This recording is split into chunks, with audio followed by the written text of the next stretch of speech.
Madinah edisi bulan Ramadan. Alhamdulillah ya, kita sudah memasuki pertengahan bulan Ramadan, yakni di hari ke-15. Nah, yang ingin saya tanyakan, bagaimana kondisi amal sahabat sekalian menuju pertengahan bulan? Apakah sesuai target atau bahkan bisa melebihi target, atau bahkan justru menurun, atau bahkan ada amalan-amalan yang belum dikerjakan sama sekali? Nah, apabila sahabat mengalami kondisi yang kedua, maka dapat dikatakan sedang berada dalam fase futur. Mungkin beberapa sudah mengetahui apa itu futur.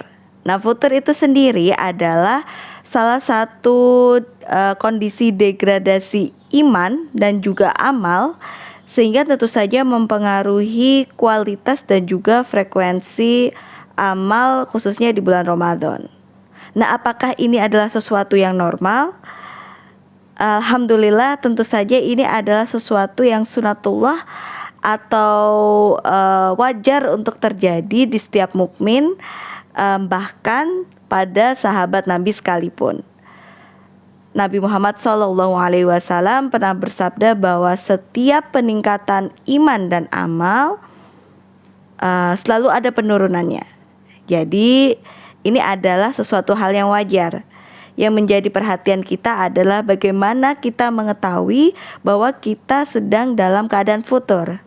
Nah, jadi futur ini apabila kita ibaratkan sebuah penyakit, tentu saja kita harus sesegera mungkin atau sedini mungkin menjadi dokter untuk dapat mengobati atau memberikan terapi agar futur ini segera hilang dari keadaan kita dan kita kembali lagi pada amal dan ibadah sesuai dengan target yang diinginkan. Ada beberapa sebab-sebab terjadinya futur pada hati seorang mukmin. Nah, kali ini saya akan membahas sebab-sebab futur dari buku. Ini bukunya sangat mudah dimengerti, kecil dan ringkas. Judulnya Futur, Jangan Gundah Ini Solusinya, karangan Abu Ihsan Al-Atsari dan juga Ummu Ihsan. Kita bahas satu persatu ya. Yang pertama adalah tidak memahami Islam dengan benar. Nah, seseorang yang memiliki pemahaman yang benar terhadap Islam, maka dia tidak akan merasakan menjauh atau kehilangan pedoman agamanya. Jadi dia akan selalu merasakan nikmatnya beragama. Nah, tentu saja ini harus didukung dengan terus-menerusnya kita memperbaiki dan menambah ilmu dengan jalan yang benar, kemudian mencari atau mendapatkan majelis-majelis ilmu yang benar, dengan guru-guru yang benar, dengan pedoman yang jelas dan benar sesuai dengan Islam secara kafah, sehingga kita tidak akan terjerumus dalam keadaan futur. Atau kita memiliki iltizam yang salah, tekad yang salah, niat yang salah, sehingga tentu saja niat yang salah tidak diridhoi Allah dan juga mungkin justru menjadi jalan masuknya setan untuk menggoda kita dalam keadaan futur. Kemudian yang ketiga adalah yang kedua adalah adanya sifat berlebih-lebihan atau sifat terburu-buru.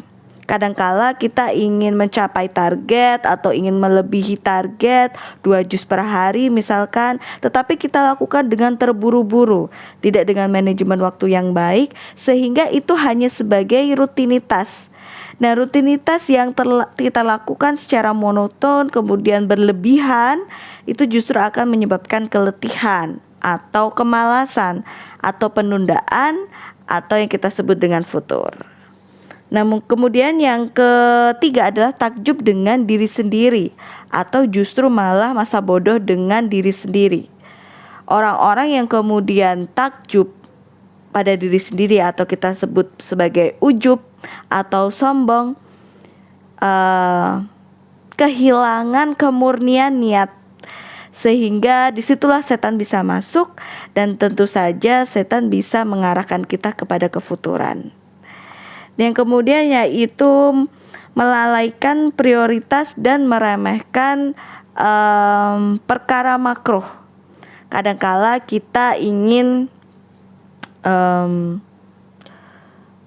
kadangkala kita ingin kadangkala kita ingin bersedekah berlebih-lebih begitu ya. Tetapi sholat gitu yang menjadi lebih utama gitu dibanding sedekah tidak memiliki porsi yang lebih tinggi. Jadi kita seperti kehilangan skala prioritas. Nah, hal itu juga dapat menyebabkan futur pada diri kita. Atau kita meremehkan perkara yang makruh. Kita anggap sesuatu yang tidak haram itu kita tidak mengapa kita lakukan. Atau kita menganggap remeh yang sunnah. Kita pikir karena itu hanya sebuah sunnah, tidak menjadi suatu kewajiban, maka kita dengan mudah meninggalkannya. Padahal amal-amal yang menjadi sunnah itu adalah pelengkap amal-amal wajib kita yang mungkin kita tidak sempurna melakukannya. Kemudian selanjutnya yaitu banyak berkumpul dengan pelaku maksiat. Nah, ini kerap terjadi mungkin pada anak-anak muda gitu ya, pada remaja-remaja, di mana apabila dia tidak bersama dengan kawanannya, tidak bersama dengan teman-temannya, maka dia seperti orang yang berbeda. Mungkin dia dicap tidak gaul atau dicap kolot, sehingga lama-kelamaan dia harus menyesuaikan diri dengan temannya. Nah, kadangkala perkumpulan itu justru mendatangkan maksiat. Misalkan seharusnya kita tarawih tetapi tidak tarawih, atau bahkan ketika harusnya sholat maghrib setelah berbuka masih ditunda-tunda, bahkan menjelang isya begitu sholatnya. Awalnya kita akan berbeda. Artinya oke, teman saya begitu, saya berkumpul saja tapi saya tidak melakukan. Tetapi karena intensitas yang terlalu sering bersama dengan pelaku-pelaku maksiat yang awalnya kita tidak melakukan maksiat, kemudian lama-lama kita akan memberikan pemakluman kepada kemaksiatan itu.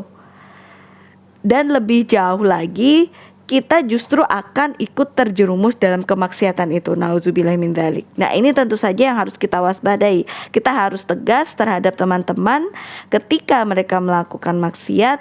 Kita berusaha untuk menyepi, untuk menyendiri gitu ya, untuk tidak apa-apa, untuk berbeda gitu. Kemudian selanjutnya adalah israr atau terus-menerus melakukan dosa meskipun itu dosa kecil, dan juga atar, yaitu meninggalkan yang utama meski hanya sunnah, tadi yang sudah saya sebutkan ya. Jadi ketika kita merasa bahwa itu hanya dosa kecil tapi kita lakukan terus-menerus, maka itu sama saja seperti tabungan yang kemudian lama-kelamaan akan menjadi besar, dan kita akan memaklumi itu tidak lagi menjadi sebuah dosa, tetapi itu hanyalah sebuah hal yang lumrah untuk dilakukan.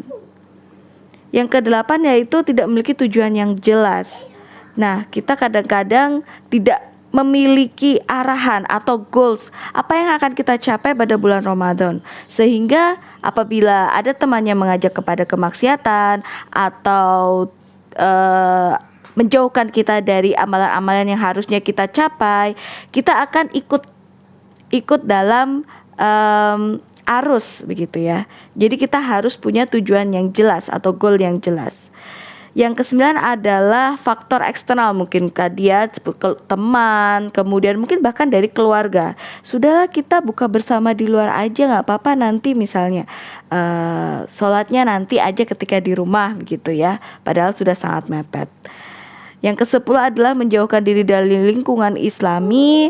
Nah, kadangkala kita apabila sudah absen untuk satu kali tidak ikut majelis, kita malu untuk datang ke majelis berikutnya dan akhirnya sama sekali tidak ikut. Nah, jadi kita harus lawan rasa enggan itu ya. Kemudian yang terakhir adalah tenggelam dalam kesibukan dunia. Ini yang bahaya, apalagi apabila kita berkedok untuk mencari maizah atau nafkah atau rezeki ya. Jadi kita kemudian melalaikan hal-hal yang sifatnya adalah akhirat. Nah, itu saja sahabat sekalian yang bisa saya share atau saya bagi dari apa yang sudah dituliskan di buku ini. Semoga bermanfaat dan semoga setengah perjalanan kita menuju hari yang fitrah, setengah perjalanan kita di bulan Ramadan berikutnya mendapatkan keberkahan dan juga sesuai dengan target yang telah kita tetapkan. Sampai jumpa. Assalamualaikum warahmatullahi wabarakatuh.